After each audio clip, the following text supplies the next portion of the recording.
On June 12, 2017, a group of scientists from Google published one of the most influential papers of all time called Attention is All You Need, in which they presented the Transformer, a deep learning architecture that later became the backbone of all large language and vision models we use today. The article, mainly a technical description of the Transformer and a comparison of performance among similar architecture, has gained over 250,000 citations in the last 10 years, and soon will probably become the most cited paper of the 21st century. But it's mainly its name that will interest us in this essay. To be clear, the attention mentioned in the title refers to the mathematical operation of attention, the key building block of transformer which helps the machine to compute which part of the sequence is relevant for given query. Nonetheless, I believe that this reference to the old song by the Beatles can actually help us analyze the problem of current online discourse and the application for the future. That is why, in this essay, we are going to look at how attention-seeking statements made by both individuals and large tech corporations craft the future, and if such statements are made mainly with the intent of capturing the public attention and later monetization, or if there is also something else. Chapter 1: Attention Maxing. The theory of attention economy was originally created by the economist Herbert Simon back in 1970s, but became popular in the last few years due to social media and recommendation algorithms, which highly changed the way we share, consume, and view information. The changes we are observing are not that much about the sensationalism of the information provided by the social media. Even in the 1800s, there were hoaxes and fake news and other yellow journalism stories that were designed to grab the reader's attention for profit. It was the change in the business model of monetization of the attention to keep the viewer glued to the screen as long as possible. It is generally well known that although the social media platforms are free to use, the real cost is our personal data and attention, or as the Social Dilemma, a 2020 docudrama about social media, puts it, if you are not paying for the product, you are the product. I would like to shortly dispute this phrase, because it suggests that paying for the access to the platform would at least partially solve the privacy issues. Neither Meta, X, or Google in their paid subscription tiers offer full data privacy. For example, Meta offers users to go ad-free and not to use the collected data for advertisement recommendation purposes, but still claims to collect essential data, which given their history of privacy is quite questionable. Anyway, let's discuss how the monetization of attention shapes the way people act and speak. In his book Algospeak, How Social Media is Transforming the Future of Language, American linguist Adam Alexic describes how the online language shapes based on the collective idea of the social media algorithm. Although the algorithms, except for X, are not open source, and therefore the users cannot know whether their post will be promoted or shadow banned, a collective self-censorship emerges. For example, the TikTok algorithm gave birth to new ways of talking about sensitive issues like the word sex, spelled with two G's, or using the word unalive instead of kill. Another phenomenon that Alexic points out is how the algorithm serves users hyper-specific content like cottagecore to give them a sense of niche identity, which can be later easily targeted with ads and therefore monetized.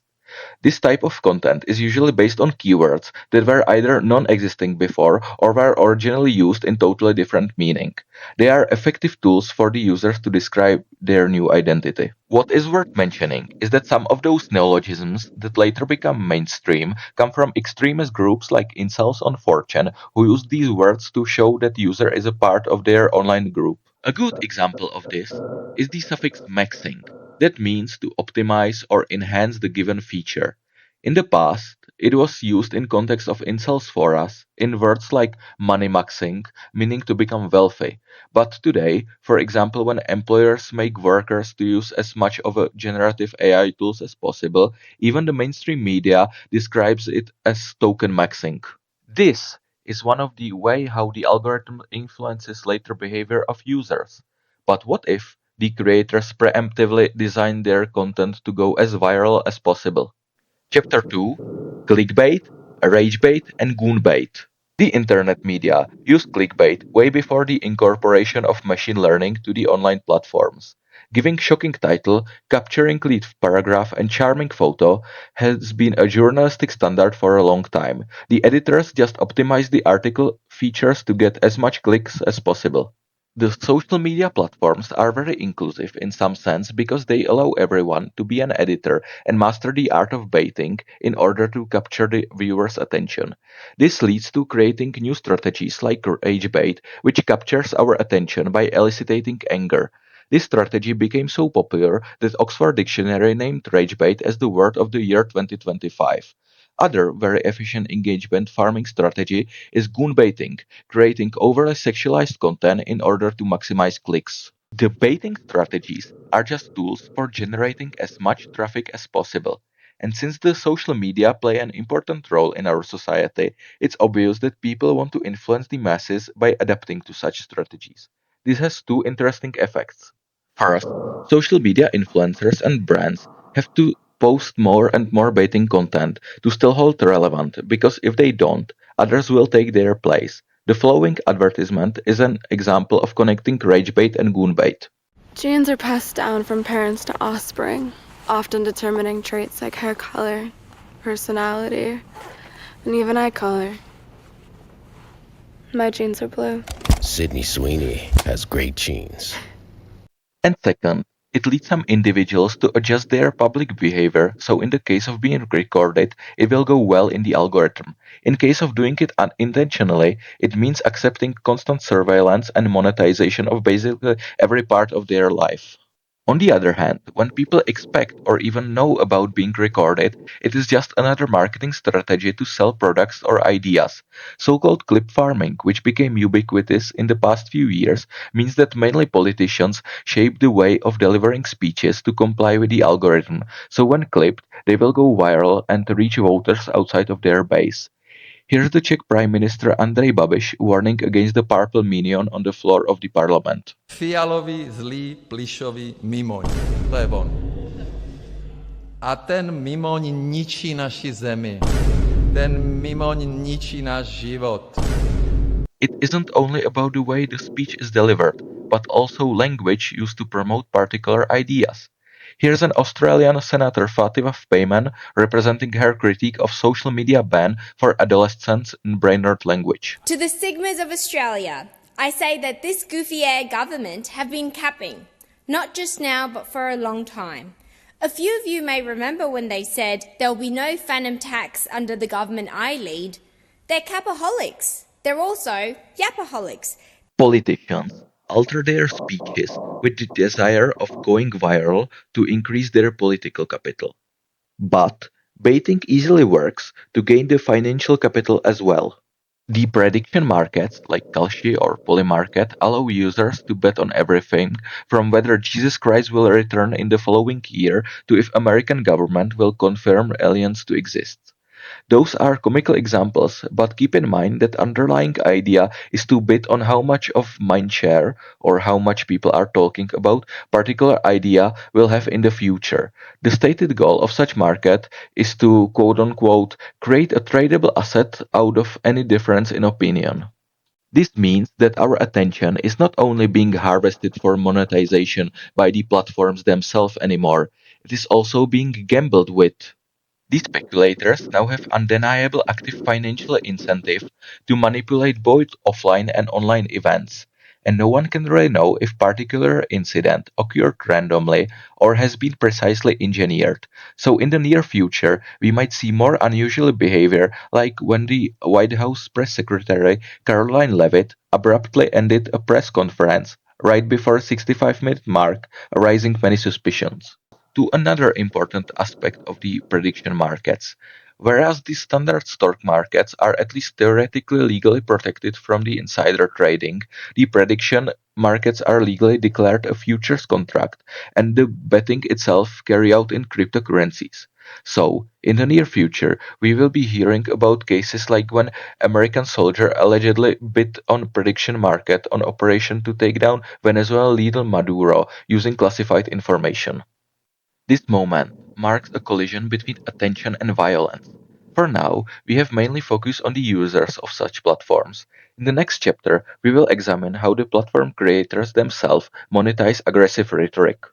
Chapter 3: Why 1984 Will Be Like 1984.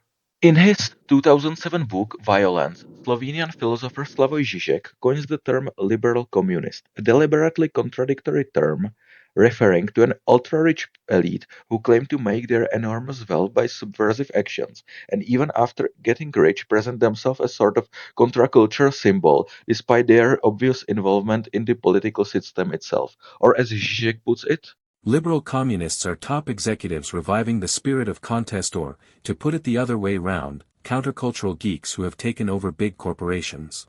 a prime example of such liberal communist is Bill Gates, who although making billions of dollars under capitalism, still to this day gets media attention for making seemingly anti-capitalist actions like donating majority of his wealth to charity. The liberal communists have always marketed themselves as disruptive icons who build new technologies that will totally change the status quo and turn our reality 180 degrees. A good example of such marketing is the 1983 Macintosh advertisement by Ridley Scott, which promised to destroy the computer monopoly of IBM with a new series of Apple computers, claiming that 1984 will not be like 1984.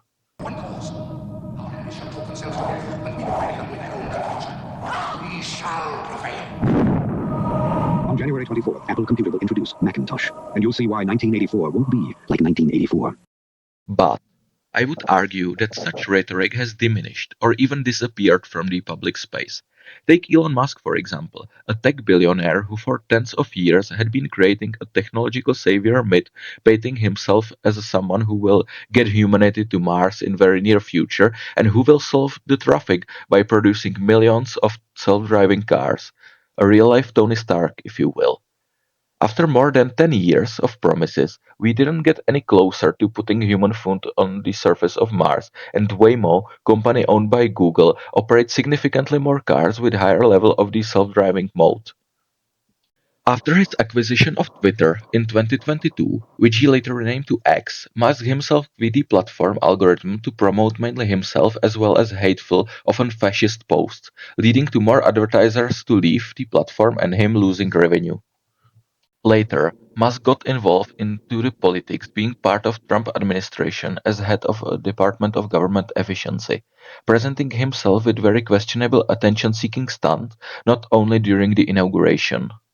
This is how, namely Musk lost his liberal communist myth, but I think it's not really a one-man story, but rather a broader trend, as it was not only Musk who attended the inauguration in 2025.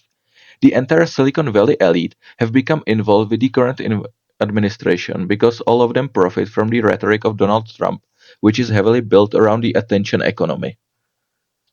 That's why we now look at the public expression of technological firms since the widespread of generative AI in 2022.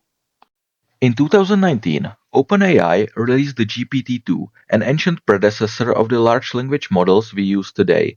They called the technology to be quote-unquote too dangerous to release in public, although their intentions were at least partially good because they were aware of the possibility of generating disinformation and other harmful content. We must take it with a grain of salt since large portion of the AI business model is based on hype and bold claims.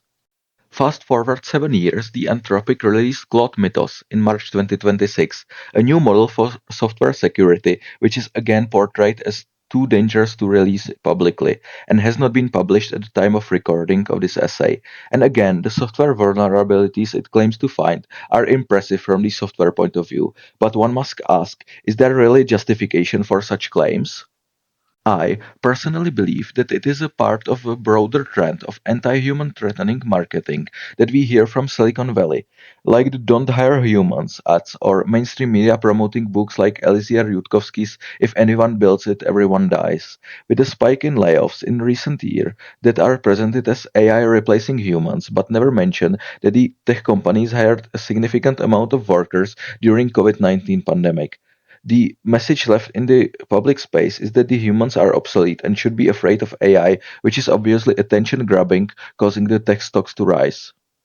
In recent months, basically all media covered the manifesto of the CEO of data analyst company Palantir, one of the largest contractor of the US Ministry of War, Alexander Karp, who is very open about the fact that technology he builds is killing people.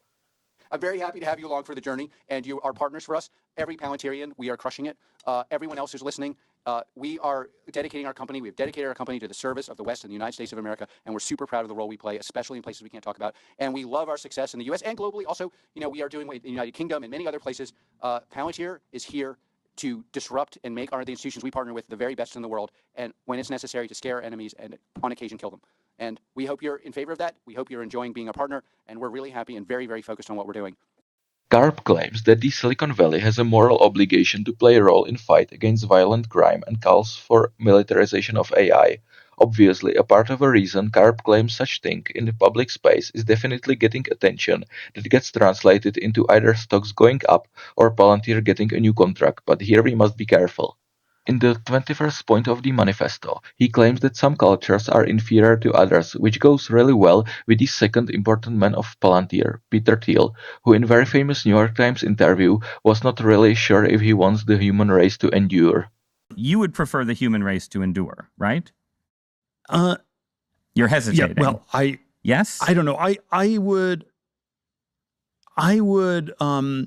This is a long hesitation.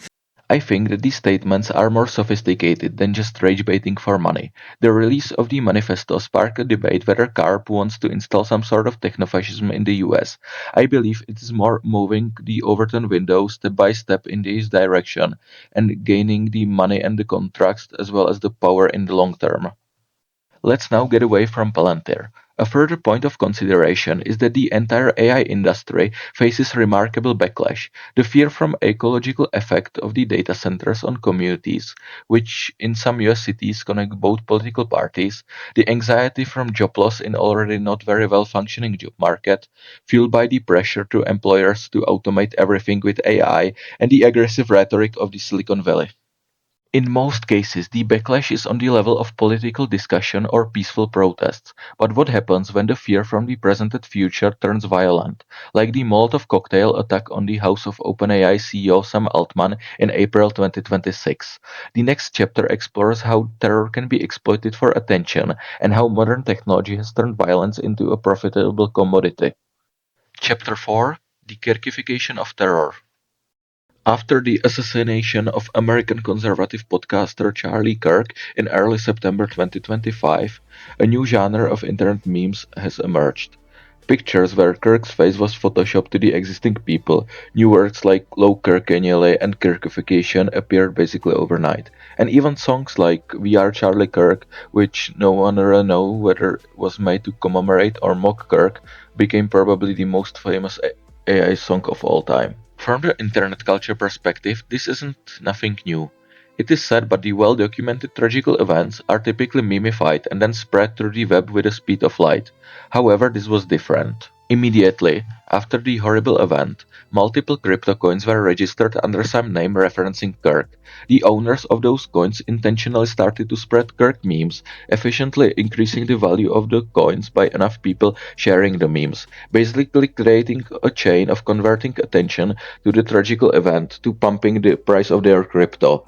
As already mentioned, linguist Adam Alexic explains in one of his TikTok videos. We need to constantly remember that anytime we give attention to something stupid, it both makes our experience online worse and becomes profitable for sleazy people trying to manipulate us. Now, I would like to touch on a connected issue, which is the desensitization of violence. The Kirk assassination intensified the debate about the role of political violence in Western society. I think that it was best summarized by Slavoj Žižek in discussion about his latest book called Who Are You? Žižek claims, "The attitude towards violence has fundamentally changed. If state and political leaders once pretended to be non-existent, they now refer to it directly or threaten it openly." Looking at violence in the meme culture, we see an interesting trend. Those are not only big terrorist attacks like 9/11, which becomes popular memes, but also smaller attacks usually perpetrated by individual men. A fascinating example is Theodore Kaczynski, better known as Unabomber, who sent mail bombs back in 1980s and passed away in prison a few years ago. But he still manages to hold sort of a pop culture status due to his anti-technological manifesto published in 1995 in the Washington Post.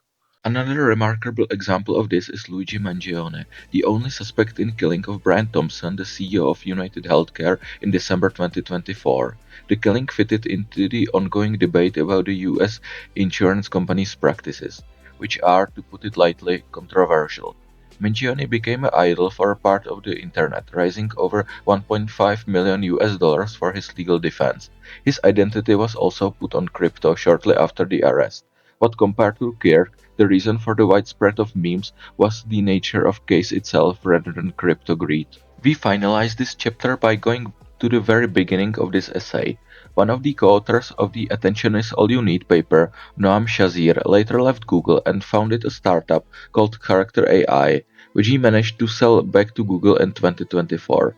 Character AI provides user with possibility to have a conversation with chatbots based on the fictional characters or real historical figures. This didn't go without controversies. In 2024, a Florida teenager died by suicide after creating sort of a romantic relationship with a bot based off the Game of Thrones character Daenerys Targaryen. Shortly after that, a chatbot of Luigi Mangione became available on that platform. After this and numerous other controversies, Character AI changed their age verification policies and implemented some security guards. Most of the controversial chatbots were removed from the platform. Well, sort of. Character AI is currently being sued for chatbot presented as licensed medical specialist. This chapter painted a very bleak future where our attention will be used just as a commodity for monetization of terror. In the final chapter, I will try to offer some silver lining. Chapter 5: Love is all you need.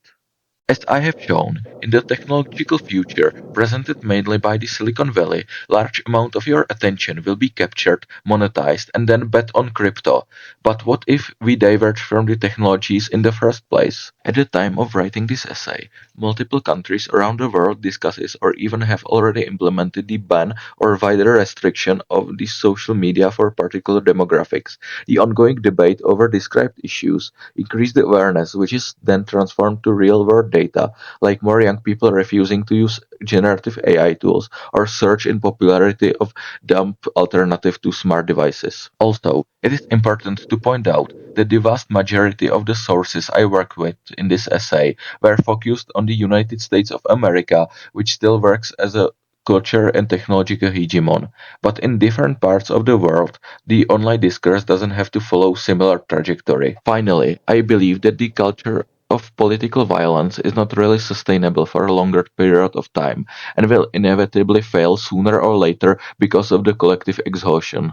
For me, the biggest problem of discussing the attention economy and its consequences is that it's sometimes being portrayed as the only possible future, but as I described above, there are alternatives. Adam Alexik greatly summarized this in the final chapter of AlgoSpeak. Our language, culture, and identity are inevitably molded by our environment, but we work through those molds to keep doing silly, ingenious things with language, because we're resilient in our silliness and ingenuity.